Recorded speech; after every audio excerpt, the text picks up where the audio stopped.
You take a seed, you plant it, you grow it, you dry it, you roll it, you smoke it. You take a seed, you plant it, you grow it, you dry it, you roll it, you smoke it, and it goes down smooth. Hey! Spanning the continent to bring you the truth about cannabis and marijuana law reform. I smoke pot and I like it a lot. The Russ Belville Show. The voice of the marijuana nation. It's like marijuana ought to be legalized. Good people smoke marijuana. Now, here's your host, Radical Russ Belville. Good day, tokers and tokettes and non-toking lovers of liberty. It is Monday, April 3rd, 2017, and it's got to be 420 somewhere in the world. It's episode 918, and coming up on today's show, in the news, Dallas Cowboys owner Jerry Jones calls on the NFL to end its ban on cannabis use by players. In our Cannabis Focus, we take a look at the last 8 states with absolute marijuana prohibition. In our drug war data mining, we find out that the kids in Washington State aren't using more marijuana after legalization. In our Cannabis Q&A, we get Dr. Mitch's take on recent developments in the national discussion of the opiate epidemic. And in our Activist Agenda, I sat down with journalist Angela Baca to learn about how Mormon families in Utah are getting their marijuana. Then in hour 2, we check out footage of President Trump, Governor Christie, and Attorney General Sessions listening to a woman blame her son's opiate overdose death on the gateway theory. Covering the latest headlines in consumer cannabis, medical marijuana, and industrial hemp. Now your marijuana headlines in 4 minutes and 20 seconds. This is Cannabis News. This is your Cannabis Headline News for Monday, April 3rd, 2017. The owner of the Dallas Cowboys said in a recent meeting of NFL owners that the league should, quote, drop its prohibition on marijuana use, end quote, according to Pro Football Talk's Mike Florio. While recreational marijuana use is legal in 8 states plus D.C., and medical marijuana is legal in about 20 more, NFL players are banned from using the drug for any purposes under the existing collective bargaining agreement, which expires in 2020. Under that agreement, players who test positive for marijuana must enter a substance abuse program. Subsequent violations lead to fines, 10-game suspensions, and ultimately banishment from the league. Former NFL players have been increasingly vocal in their criticism of the ban in recent years, saying that medical marijuana is a safe alternative to the powerful prescription opiates routinely prescribed to NFL players for pain. The West Virginia Republican Party is asking its members in the House of Delegates to vote no on a bill up for a second reading today that would permit the use of marijuana for medicinal purposes in the state. The letter, which is from the West Virginia Republican Platform Committee and addressed to West Virginia House Republican members, notes that the state party's 2016 platform states, quote, "We support those who are practicing drug abuse prevention efforts at the local and state levels and oppose the normalization, legalization, or decriminalization of any illicit drugs," end quote. Senate Bill 386, which would create a West Virginia Medical Cannabis Commission to oversee medical marijuana regulation in the state, is on second reading in the House of Delegates today. Debate on the bill is likely to come this evening. During second readings, lawmakers can propose amendments to the bills. California legislators have taken a page from laws establishing sanctuary cities for immigrants to create a measure aimed at protecting marijuana from a federal crackdown. Similar to laws shielding undocumented immigrants, the recently introduced Assembly Bill 1578 would bar cooperation by police in the state with federal authorities seeking to bust marijuana growers and sellers operating legally under California law. The proposed legislation would prohibit state and local agencies, unless served with a court order, from using local money, facilities, or personnel to assist a federal agency to, quote, investigate, detain, report, or arrest, end quote, any person for commercial or non-commercial marijuana or medical cannabis activity that is authorized by law in the state of California, and transferring an individual to federal law enforcement authorities for purposes of marijuana enforcement. California authorities would also be barred from responding to requests by federal authorities for the personal information of anyone issued state licenses for a marijuana operation. A kidney patient in Maine was taken off a transplant wait list for using medical marijuana, so he is now fighting to prevent hospitals in the state from doing to others what was done to him. Gary Godfrey has Alport syndrome, a hereditary disease which causes renal failure at a young age. He says it also causes debilitating pain, nausea, and anxiety. To cope, Godfrey began using medical marijuana. Godfrey needs a new kidney, so he says he was put on Maine Medical Center's transplant list in 2003. In 2010, the hospital adopted a new policy. policy. Quote, I was informed that they changed their policy that you can no longer use marijuana. I was removed from the list, end quote, Godfrey said. Maine Medical Center spokesman Clay Holtzman said he would not comment on Godfrey's case, but in a March 28th statement, he said that there were medical reasons for keeping marijuana users off transplant lists, quote, due to the risk of an invasive fungal infection known as aspergillosis, the statement read in part. The Massachusetts Department of Agricultural Resources will need extra money to regulate the use of pesticides for growing marijuana, Agricultural Commissioner John LeBeau said Monday. LeBeau said he does not yet know exactly how much money he will need, but he suggested that recreational marijuana could be a $200 million agricultural industry, potentially representing almost half of Massachusetts' agricultural economy. Colorado's Agriculture Department requested a $3 million budget boost to hire 14 new staff, including inspectors, enforcement staff, an educator, and a lab technician to regulate marijuana growing in that state. LeBeau said his staff is talking to agricultural officials in other states to see if Massachusetts can benefit from their work, for example, by getting lists of appropriate pesticides that were generated in Colorado or Oregon, but there may still need to be a Massachusetts-specific approval process. This has been your Cannabis Headline News for Monday, April 3rd, 2017. I'm Russ Belville. In the interest of fair and balanced journalism, the Russ Belville Show presents the anti-drug public service announcement of the day. Chance you're not smoking poison? 0. Chance sex for drugs is a fair trade? 0. Chance you won't lose your soul? 0. Chance your life will be the only one ruined? 0. 0 meth. This has been the Russ Belville Show's anti-drug public service announcement of the day, exclusively on RadicalRuss.com.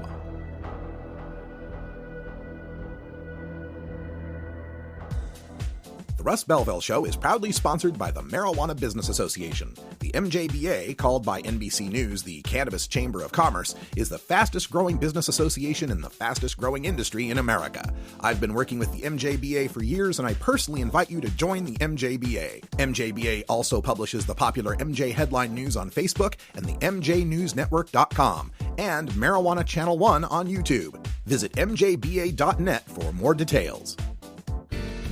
You're listening to the Russ Belville Show. Americans are sick and tired of the cost of the war on drugs. You can find Radical Russ online everywhere.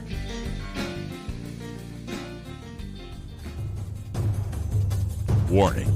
Hits taken on this show are larger than they appear. Do not try this at home. These people are professionals. Or at least they aim you to say that. Illegal! A public service message from the Russ Belville Show.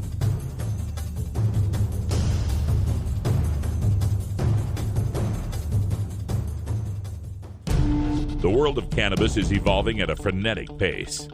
The Russ Belville Show gets behind the headlines to take a deeper look at breaking news in our Cannabis Focus. Today in our Cannabis Focus, we take a look at the last 8 states racing to be the only one with absolute marijuana prohibition. When we last checked in on the United States of America, it was comprised of 8 states and D.C. that had legalized adult use and medical use marijuana. Then there are another 20 states that have legalized medical use marijuana and another 14 that have legalized medical use cannabidiol oil, leaving us just 8 states: Alabama, Idaho, Indiana, Kansas, Louisiana, Nebraska, South Dakota, and West Virginia that punish any person who has any form of any marijuana for any reason. Now, which one of these hateful 8 states will be the last U.S. state to stand firm on what I call absolute marijuana prohibition? Well, at the rate the state legislatures are taking up the issue of medical use marijuana, we may not have that long to find out. In March of 2014, Utah became the first state to pass a law allowing children with severe epilepsy to use a low THC cannabidiol oil. Alabama was the second state to do so just 2 weeks later on April 1st, 2014, about 3 years ago. And then a cascade of other states followed, mostly throughout the Old South, plus Wisconsin, Iowa, Wyoming, and Utah.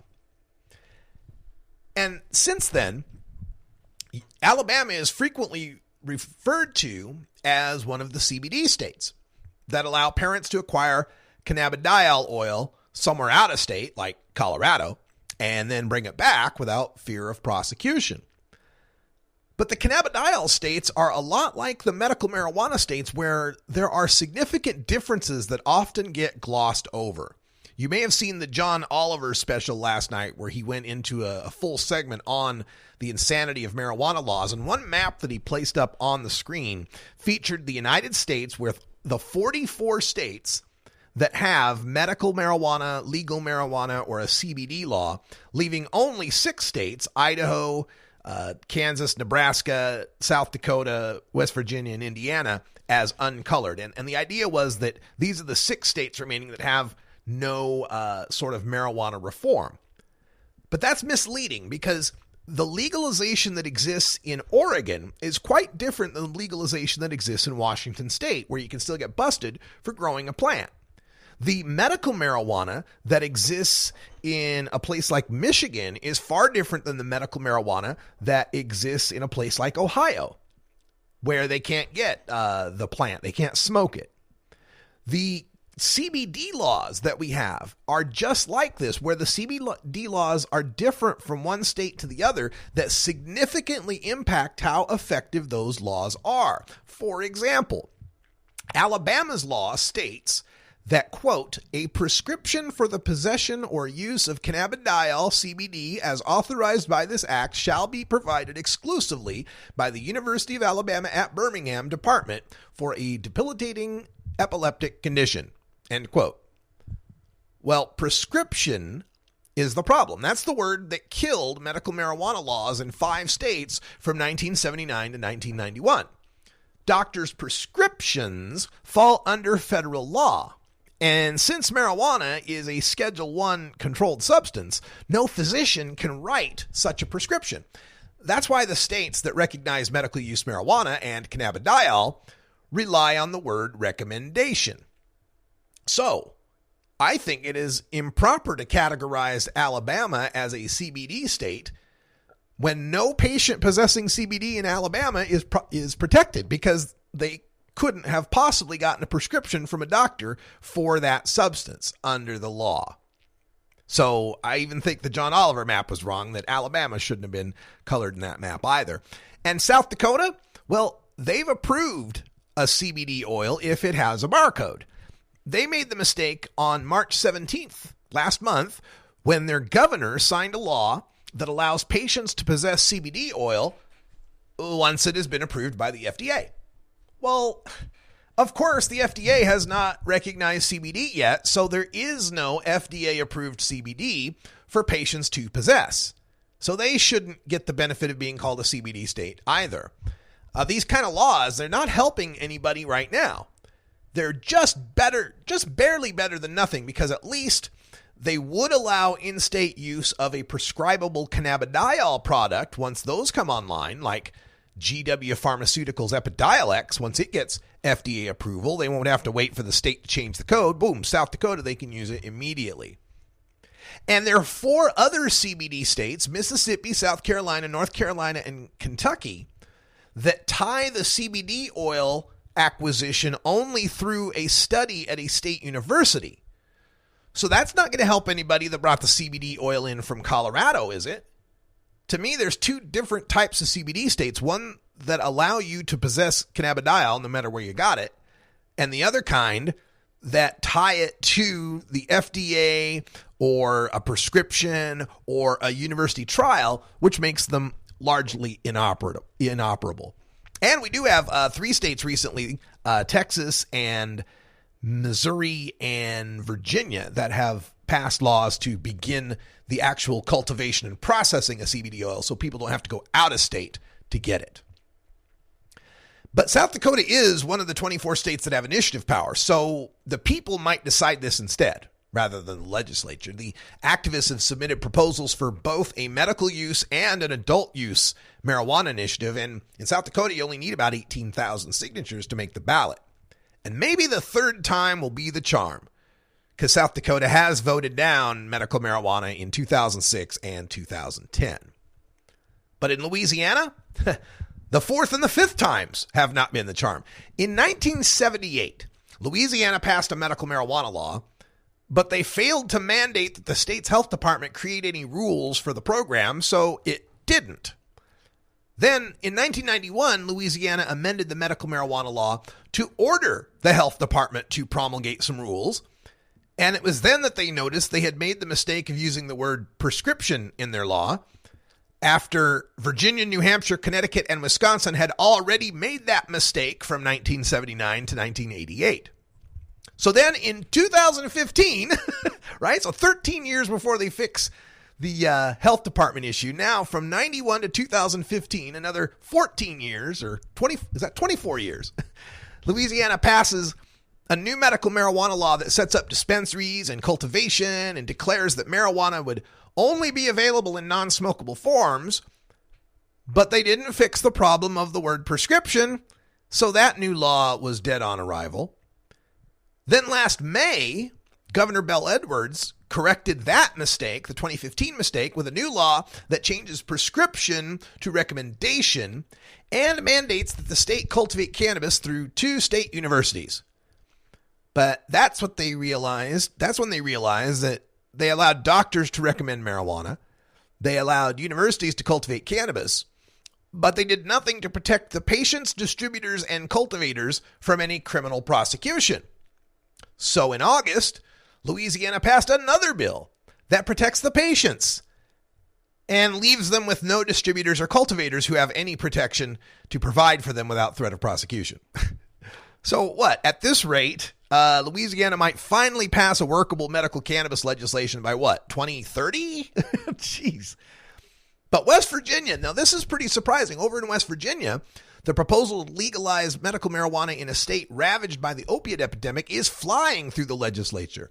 The bill passed the Senate, and in a rare move, the House delegates voted last week 54-40 with 6 abstentions to move the bill straight to the floor for reading, and they bypassed the usual committee process.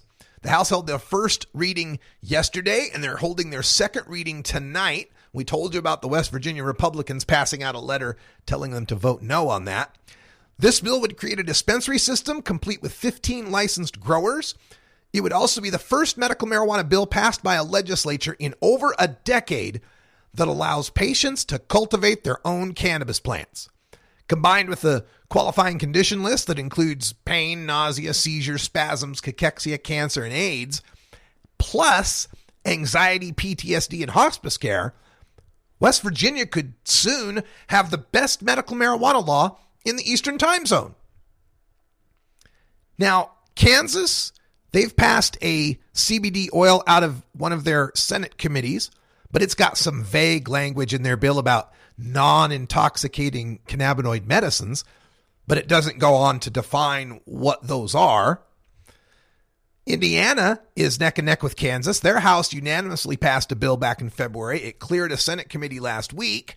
This one does define cannabidiol oil as less than 0.3% THC, greater than 5% CBD. Nebraska has a medical marijuana bill that was filed, but seems to be kind of stuck in a judiciary committee right now. It's another non-smoked cannabis one. Of all the remaining states that have absolute marijuana prohibition, only Idaho is the state that had absolutely no bills whatsoever to move forward to reform their marijuana laws. And of course, in 2015, Idaho is infamous for passing a CBD bill that the governor then vetoed.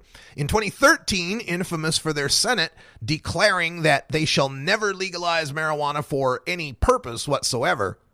But this is a state where they do pass a law to allow drivers who can conceal carry a gun nearly everywhere and ride a motorcycle without a helmet to pass legally other cars on the freeway at 15 miles per hour faster than the speed limit. I don't see you doing any better in the booty department. Is that crazy?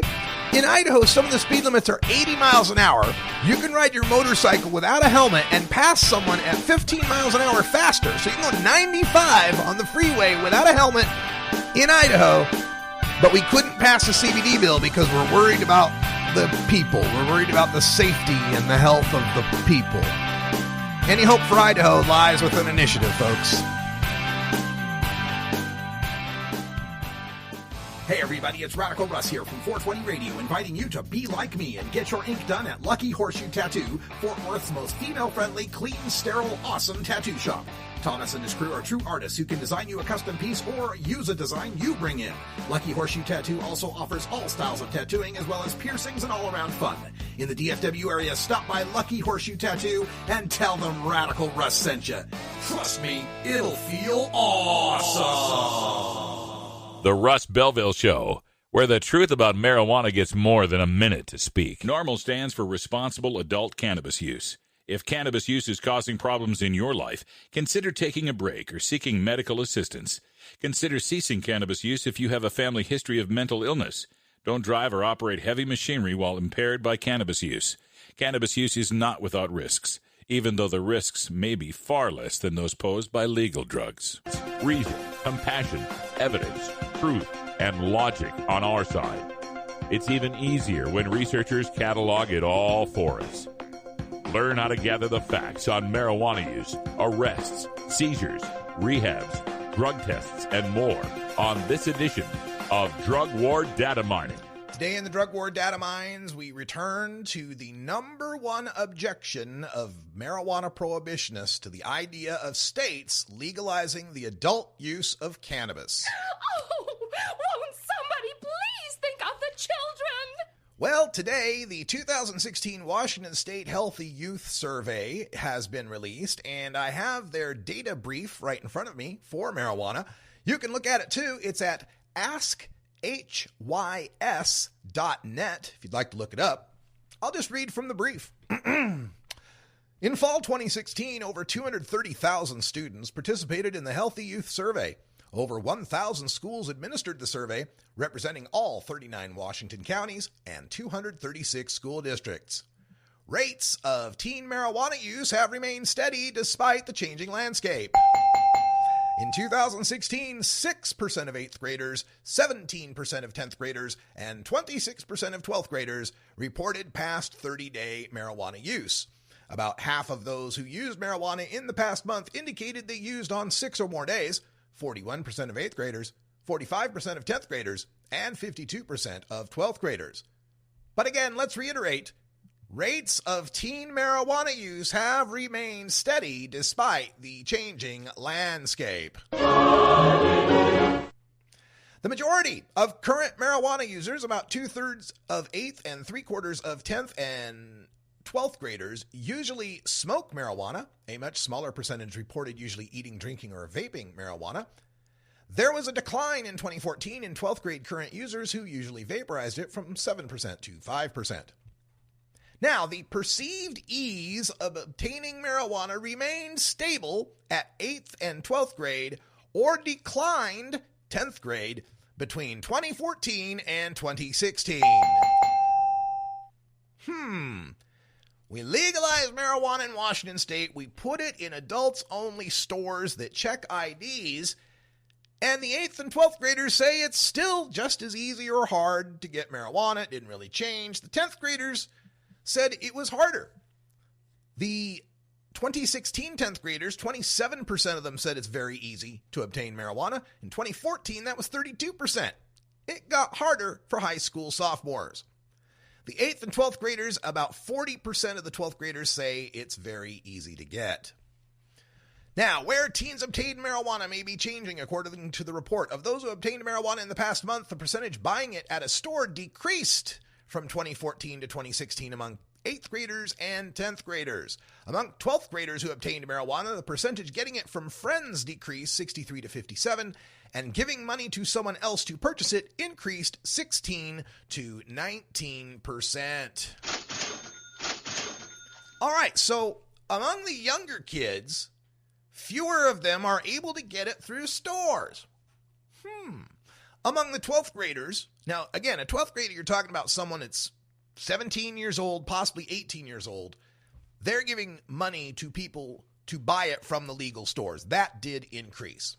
But here's something to consider. Where else were kids getting their marijuana? From their own grows or from dealers? Marijuana of dubious purity and dubious content. So at least if these 12th graders, about 1 in 5, are giving a straw purchaser money to buy marijuana for them, at least the marijuana they're getting is tested and guaranteed. Now, another fact from the Washington Healthy Youth Survey, declining perceived risk of regular marijuana use among 8th graders should be carefully monitored. The percentage of 8th graders perceiving great risk in regular marijuana use fell from 53% in 2014 to 48% in 2016. Okay. They also say many teens perceive little risk of marijuana use. In 2016, 1 in 5 8th graders, 1 in 3 10th graders, and almost half of 12th graders perceived no or slight risk to regular use. But here's an interesting thing. That fact doesn't live in a vacuum. From 2014 to 2016, fewer kids think it's risky. Fewer kids see a problem with using marijuana, and yet, what was that headline at the top? Rates of teen marijuana use have remained steady despite the changing landscape. So even though the kids are finding less risk in it, that's not leading them to take it up. Now, they do have a concerning point here. Too many teens are driving after using marijuana. 51% of the 12th graders who reported using marijuana in the past 30 days reported driving within 3 hours of using marijuana at least once in the past 30 days. All right, wait a minute. Now, that's not fair. No, that's not fair. They're not crashing their cars because they've smoked marijuana within the past 3 hours before they drove. The thing I'm concerned about for these 12th graders is Washington State has a 5 nanogram per se DUID and zero tolerance for people under the age of 21. Kids, you're just taking an unnecessary risk if you're getting behind the wheel within 3 hours of driving. Not that I'm too scared of you wrecking into people. I'm scared of you getting busted. And finally, last point, state, local, and community prevention efforts are crucial for addressing youth marijuana use. They leave a few websites for you. StartTalkingNow.org and learn about marijuana WA, like Washington.org. You can find all their fact sheets at AskHYS.net. Some other quick facts from this. Pre-recorded from a couple of weeks ago when the Washington Healthy Youth Survey came out. It was a slow data day today, folks, so I thought we'd just go back to some good data from a couple weeks ago. Now, coming up next, we've got Dr. Mitch joining us live and a whole bunch to talk about when it comes to the opiate crisis here in America.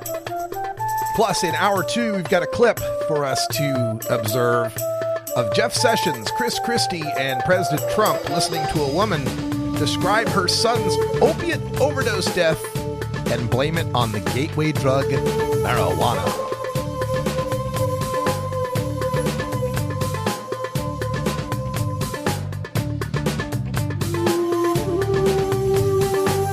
This is the Russ Belville Show on CannabisRadio.com.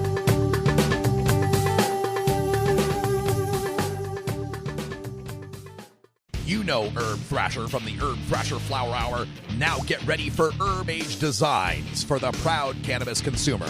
Herb Age Designs, lifestyle gear for the 420 friendly. Herb Age Designs. We've got Frisbee golf discs and durable hemp gear. Herb Age Designs. We've got shot glasses, drinking glasses, coffee mugs, and beer cozies. Check us out on Facebook and online at herbagedesigns.com. And follow Herb Age and Herb Thrasher on Twitter. You're not high.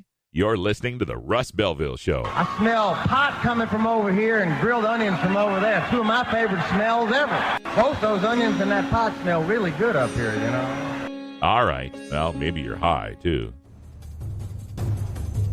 Warning. Hits taken on this show are larger than they appear.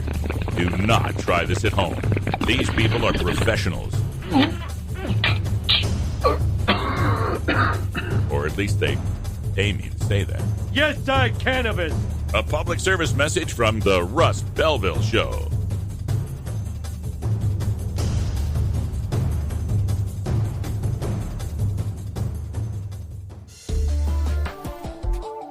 It's time for the Russ Belville Show's Cannabis Q&A with Dr. Mitch Earlywine. Dr. Earlywine is a professor of psychology at the State University of New York at Albany and a leading author and researcher on cannabinoids and health, who pins the Ask Dr. Mitch column for High Times magazine. Welcome back, everybody. Time for our Cannabis Q&A with Dr. Mitch. How you doing, Dr. Mitch? Crazy day. How are you? I'm doing just fine. And speaking of crazy, there's all sorts of things for us to go over today with regards to the opiate epidemic. This is the big talk of the town in Washington, D.C., with the President Trump putting together a opiate addiction crisis team composed of Governor Chris Christie, Attorney General Jeff Sessions, former Attorney General of Florida Pam Bondi, Governor Charlie Baker out of Massachusetts. I mean, this is an all-star lineup, Dr. Mitch. What do you think about this opiate task force? I would have rather he just threw a dart at a map. Not because if you had a random sample of people, they couldn't be worse than this. Oh my God, Jeff Sessions, Chris Christie, are you kidding me?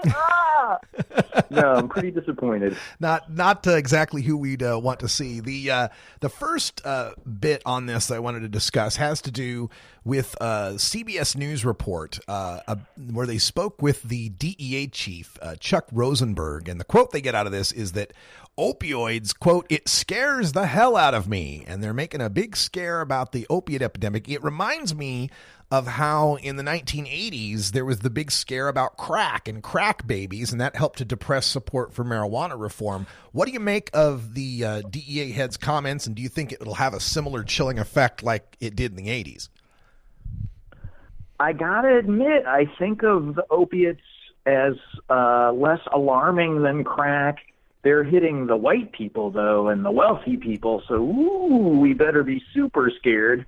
I don't think the stats are off the way some of the crack baby stats were hitting the press in the 80s, but I gotta admit, call me paranoid stoner, I do think that the alarm about this, coupled with this nonsense we're hearing about how cannabis could help, or not help in that case, really does make me suspicious. There was the reporter who did the story at CBS News. His Twitter account, Tony Ducapil is the man's name.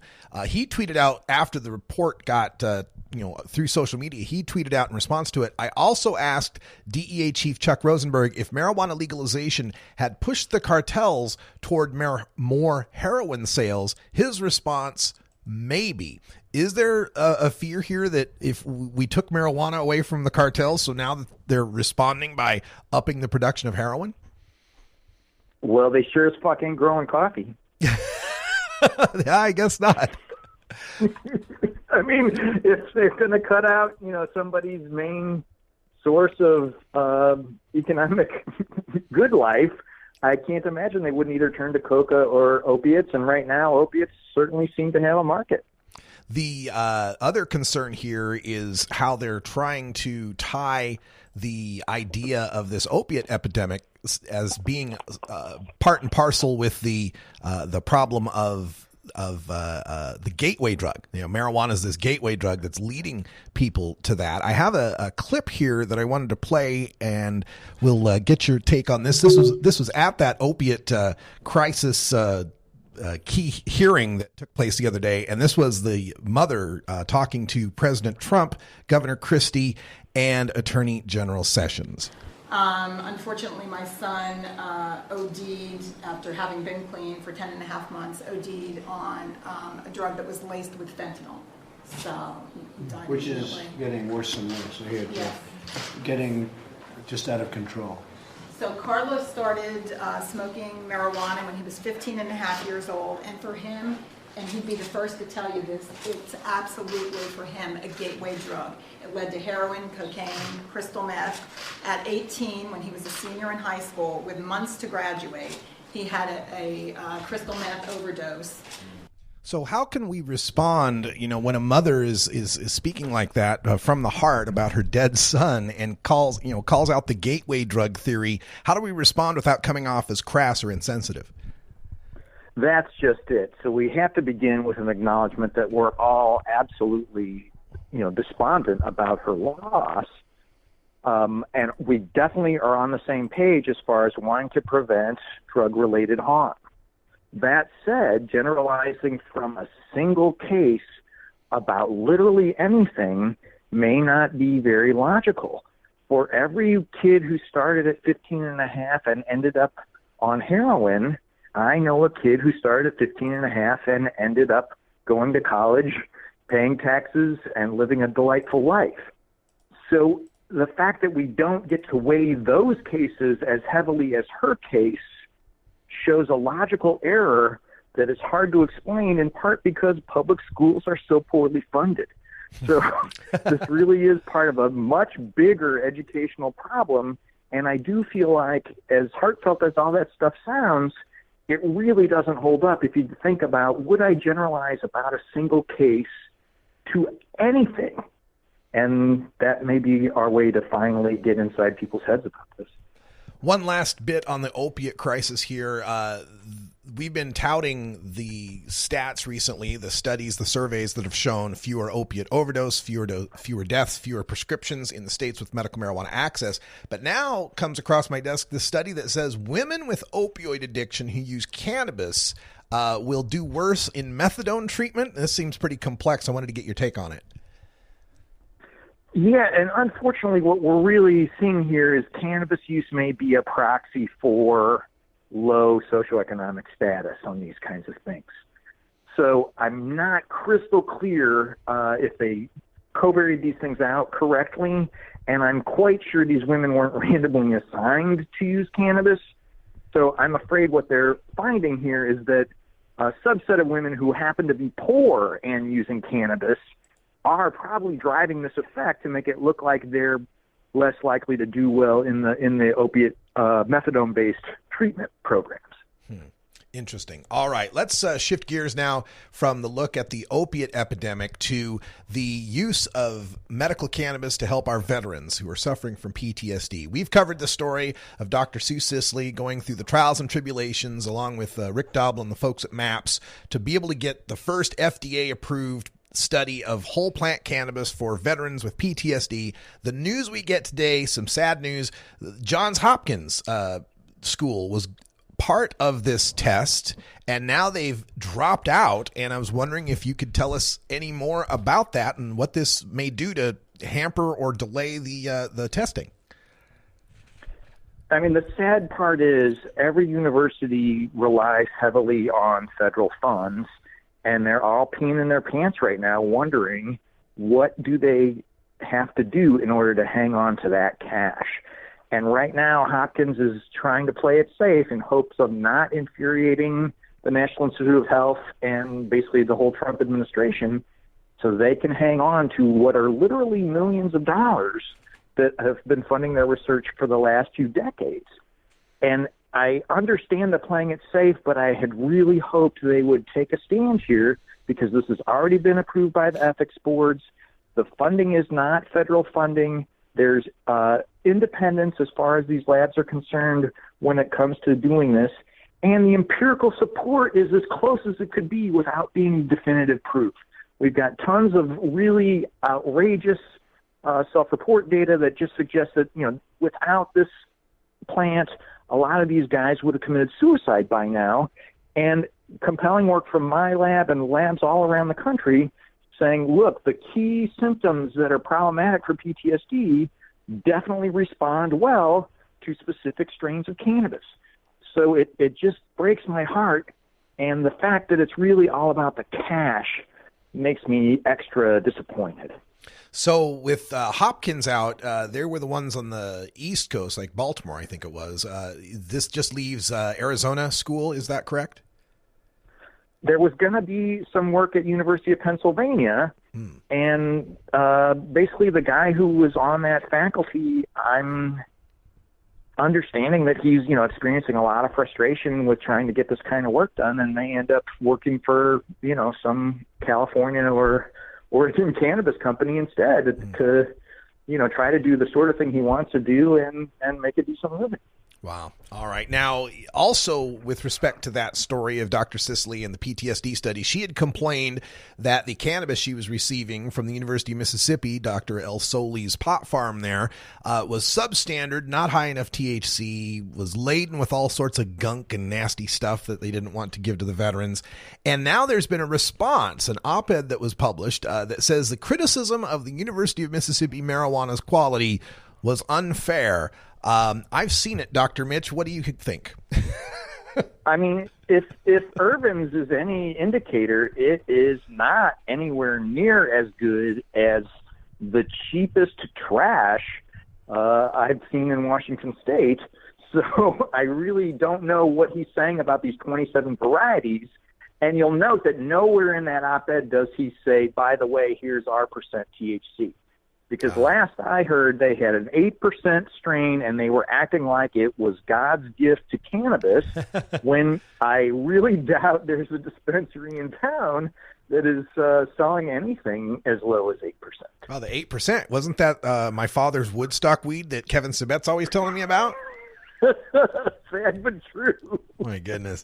All right, a final bit of science here, but before we close things up, I want to remind everyone that if you want to get your questions directly to Dr. Mitch, you can do so through email by emailing 420research@gmail.com, 420research@gmail.com. This last story, interesting for us science nerds, that the scientists have cracked the code, the genetic code of terpenes in the cannabis plant. I'm just wondering, aside from this being cool from a nerd perspective, what does this mean for consumers? Are we going to get more standardization, maybe get away from strain names and such? It wouldn't surprise me if we also have some pretty good indication ahead of time of whether this is going to be a laughing strain, a pain strain, a sedating strain, a stimulating strain, simply because we'll know, is it linalool, is it limonene? We'll at least have a good guess for how's it going to smell and how's it going to taste. Well, that's good news. One of the considerations I've always had is that, when I travel the country, if I stop into a Subway sandwich shop, I know what I can get. It's generally the same ingredients, but from state to state, when you're shopping for marijuana, it's different from state to state, different even from strain to strain. So anything that might standardize that, I think, is good for the consumer. Well, Dr. Mitch is the host of Burning Issues on CannabisRadio.com. Check out the podcast every week and fill up your mind with more cannabis science. We appreciate you joining us, Dr. Mitch, and we'll talk to you again. Sure thing.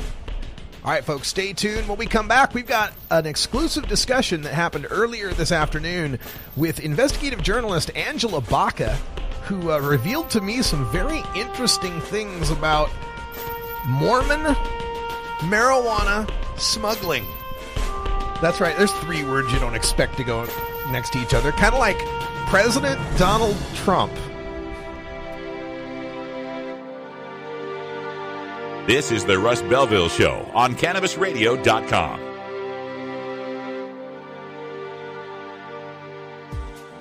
The Russ Belville Show is proudly sponsored by the Marijuana Business Association. The MJBA, called by NBC News the Cannabis Chamber of Commerce, is the fastest growing business association in the fastest growing industry in America. I've been working with the MJBA for years, and I personally invite you to join the MJBA. MJBA also publishes the popular MJ Headline News on Facebook and the MJNewsNetwork.com and Marijuana Channel 1 on YouTube. Visit MJBA.net for more details.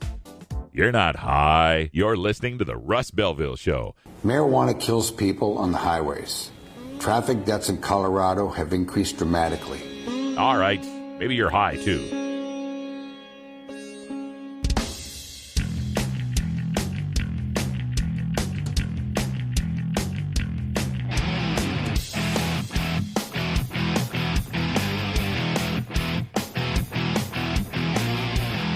Activism begins with ACT.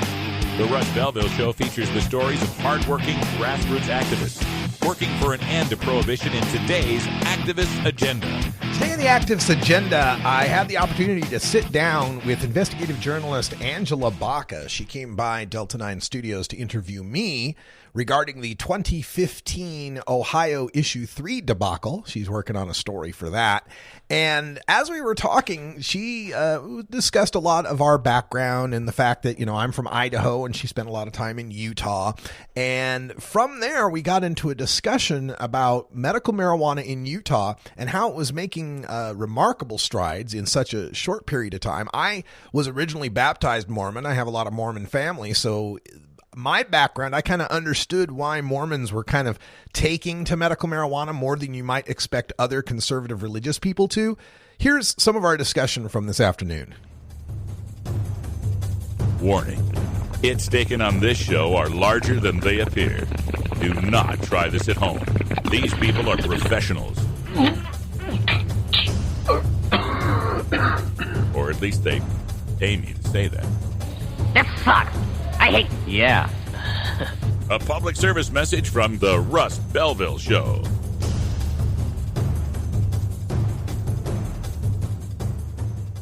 So we're here with journalist Angela Baca, and give us some of the outlets you're writing for now, because I was going to do an intro, but I don't remember exactly which one you're... I had been doing some book editing projects mostly for the last year. I worked on 2 different books. So I've been very sparsely freelancing, and right now I'm just working on investigative pieces. All right. Slow and long. So. Well, you're one of my favorite writers, and I'm glad you stopped by today because we were just hanging out here discussing our backgrounds and some of the activism that we've covered, and we got around to the state of Utah, which, I grew up in Idaho and I was a baptized Mormon, and it's kind of interesting to me how quickly Utah has been moving on the issue of medical marijuana. They're the first state to pass a cannabidiol law in March of 2014, and then right after that, boom, all these other southern states and midwestern states are passing cannabidiol laws. And we got to discussing that, and Angela was telling me here about how it has really blossomed in Utah on an underground level, kind of something that was happening throughout the Mormon church. And give us a little bit about that. What is the genesis of this revolution of marijuana in Utah? Well, I guess part of it is that I've always been very out of the closet with my own use, and I really have made a point of talking about it with strangers everywhere I go. Yeah. And especially, because you travel a lot, when you're on an airplane, people always end up asking you, what you do, or why you're on the plane, why you're going to this place. And so sometimes I just decide to be bold and go right for it. Hey, I'm going to Missouri to write an investigative piece about a marijuana bill, or Utah to do it, right? And I've had really interesting conversations with people, because I found that most people actually want to talk about marijuana, but they haven't really had somebody who will talk about it with them. Yeah. So when they get the opportunity to sit with someone like me, they just will fire off questions, and I'll sit there and answer them. The other reason I feel like I'm kind of a good ambassador is that I'm clean cut and I have Crohn's disease, which is a really serious illness, and it's led to me losing 1/3 of my colon at this point. And when I bring that up, nobody wants to argue with me about the merits of marijuana. Sure.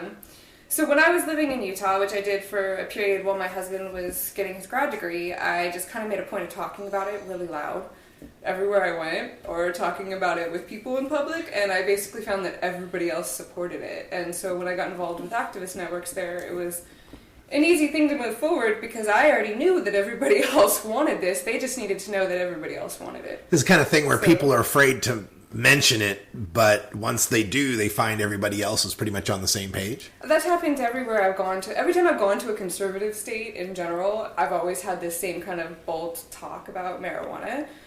Because I am the perfect person for who's going to go after me, like I said. Right. I'm a serious case here. And I've just been so bold about talking about it that I've found that everybody else is like that. And I feel like we kind of have created some other networks in other states. When I visited, and when I say we, I'm talking about Ed, because I traveled with Ed Rosenthal to Missouri to do some activist work a couple times. I found that we have actually brought people together who didn't realize that the other people in the room were like them, even though they already knew each other. And so talking about it has brought people out of the woodworks. Yeah, there's it's an interesting phenomenon. I remember back in 2007, Minnesota was moving forward on medical marijuana at the time, and they did a poll, and they asked people, do you support medical marijuana? And they found that like 3 out of 4 did. But then they asked them, do you think your neighbor supports medical marijuana? And they said about 3 out of 4 didn't. So it is that culture of fear that people are afraid to mention what they feel, but once they get together, they realize that they all are on the same page on this. And you were telling me about how this is happening through the Mormon church as well, not at an official level in any way, but that the people themselves within the church are trying to help each other through that Mormon welfare network. Right, and you and I were talking about that because anybody who's familiar with the Mormon religion and church understands that everything kind of is centered around the ward, really. And in your neighborhood, you have like your local ward, which is your church, and you go there every Sunday, and you know all of your neighbors, and you guys all help each other. You see each other regularly throughout the week because of assigned jobs in the community. So there's already this network where people are talking to each other and seeing each other and knowing their neighbors and helping their neighbors. So as medical marijuana has kind of grown on the internet or on TV, they've all seen the same things that we see, and they've had a demand for it as well. So there's been kind of a smuggling network called the Mormon Carpool that goes from Los Angeles to Salt Lake. Where, Jell-O optional. Right, where moms of, like the parents of sick children are smuggling weed from stop to stop. Like one of them takes it from this leg to this leg to make sure that the weed gets to the kids who need it because it's so much safer and better for them. So there's already these crazy underground networks, and it's very, very quiet. And on the down low, of course, because they don't want to lose their children, where they're smuggling the weed around. They just didn't realize everybody else around them was in favor either until stuff started taking off. Wow. So what's the prognosis then? Because I know Utah has been talking about expanding this. Wasn't there a recent expansion? Well, here's the big situation with it, and I see this happening in a lot of states. Legislators understand that the public are in demand of this for all uses, industrial hemp, legalization, medical. The public understands this, and legislators know that, but it's about controlling it. Senator Madsen, who was running the medical marijuana bill in Utah, was a patient himself, and he understood this from a patient's point of view, and so he refused to give up access to raw bud. He said, fine, you guys can ban home grow if you're going to be conservative like that. You can do all these other crazy controlling things that I don't agree with. But from my understanding, the best way for patients is to have access to lots of different varieties of raw bud. And we can ban smoking, that's fine. They can take it home and vaporize it, but they need access to that. And that was why he continued to be voted down, was that flower access was there. Mm-hmm. So what it's about in Utah, at the end, every time they brought up an argument about it, we countered it so hard, brought in the right expert, beat them down on it, or brought in a very sad story to put in front of them, and we were winning. And all they had against us was the reefer-addicted rabbits, which was, that was the famous case where what was it, the one of the DEA? Yeah, so we were sitting in a hearing when it was going through committee before it went to the Senate, and they brought in the DEA's witness against our case for medical marijuana. And he said that there were marijuana grows that they had purged in the hills of Utah, where they saw rabbits who had been eating the weed, and they were just so high they wouldn't run away. And that was the best they could do to counter this marijuana bill was the stoned rabbits. Stoned rabbits. So our web guy, Jared, and I decided to take that and put it through some of our underground networks, and I passed it to a mutual friend of ours who is really popular with Leap, who passed it on to the Washington Post. And so they posted the big long article with the quotes of it about the reefer-addicted rabbits, and then that traveled all over the world, which was really fun, and why we kind of got attention in Utah, and then we started pumping out the Mormon stories. So. Wow. And you were also telling me about the woman who helped to shepherd this bill through the Utah legislature and how she did such a fantastic job on this. There are two women, really. Okay. It was Tennille Farr and Christine Stenquist. Christine Stenquist was someone who had been working with religious lobbying organizations in the area, had a brain tumor and fibromyalgia, and had been in bed for 20 years because she was so sick, and had gotten out of bed and started weaning off medications because she was using cannabis illegally, and she wanted to promote it. The other woman was Tennille Farr, and Tennille Farr is a Mormon woman who was a housewife in Spanish Fork, Utah, had 5 children. When she was pregnant with her fifth, she was diagnosed with lymphoma. And a friend of hers, through this Mormon network we were talking about, suggested that she go spend some time in Colorado and California and juice cannabis and take cannabis oil. She delivered a healthy baby and went home.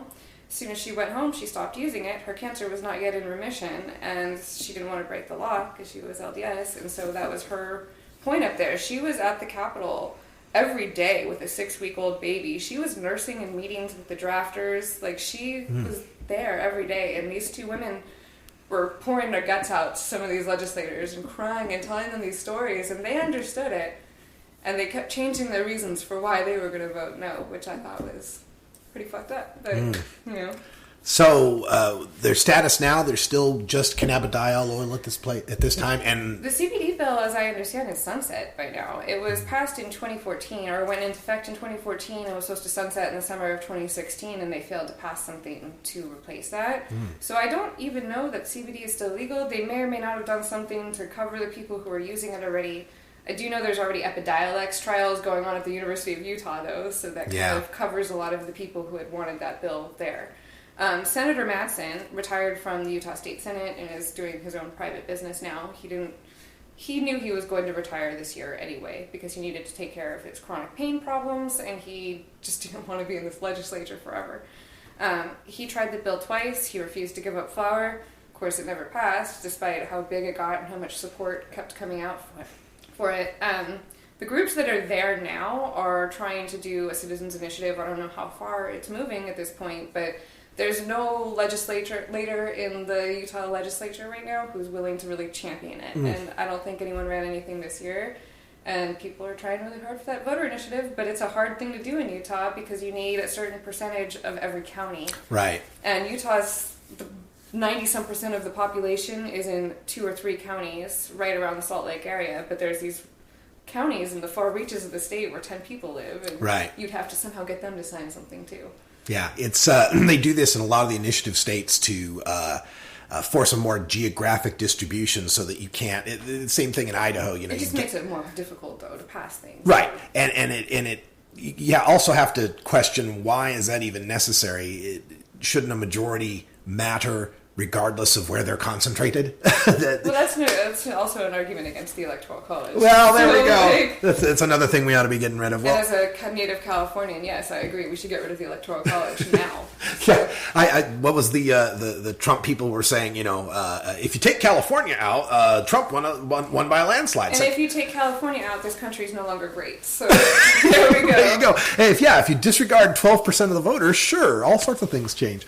Well, I thank you. The 6th largest economy in the world. 6th, that's right. And thanks to Britain Brexiting, actually, raised us up a couple notches. Lovely. Yeah. Well, Angela, it's been great having you here and discussing what's going on here in Utah. I sure hope that this Mormon network of people that are so involved with the medical side of things can help make that come to electoral fruition through this through a medical marijuana amendment, a medical marijuana initiative. I don't know who to... Honestly, the only way they're going to get something passed in medical in Utah, if it's going to happen before something happens federally, is if the people get serious about organizing a vote out of these legislators who've been the stalwarts against it. Because we all know their motivations. The main ones were a pharmacist and a doctor. It's pretty clear why some of these people are opposing the law, and people need to get organized and throw them out. It's a small enough state that it doesn't take that much effort. Right. And I think people need to understand that when you're in a small state, you have that power in a way people in California or New York don't. Right. So... Yeah, never underestimate the power of a group of Mormon women to change the world. That is the truth. Thanks so much, Angela, and good luck on all of the investigative pieces that you're working on. Thank you. Angela Baca stopped by earlier today at Delta 9 Studios. Great time speaking with her. She's one of my favorite writers out there. You can look for her writing online. It's Angela Baca, Bacca. And we'll let you know what she finds out on that Ohio investigation that she's putting together. Sounds interesting to me. Well, folks, that's all the time we got for the podcast. And quick announcement that there will be some changes coming to this podcast. Namely, that it won't exist anymore after the end of this month. But don't panic. I'm just starting a brand new podcast, that's all. It won't be called The Russ Belville Show anymore. It will be The Marijuana Agenda with Russ Belville. Check it out at mjagenda.com, at MJ Agenda Show on Twitter, MJ Agenda on Facebook. We're getting it all put up there this month, so watch for that. And until next time, take care of each other, tokers. This is the Russ Belville Show. The Russ Belville Show is blogging and podcasting daily at radicalruss.com. You take a seed, you plant it, you grow it, you dry it, you roll it, you smoke it. You take a seed, you plant it, you grow it, you dry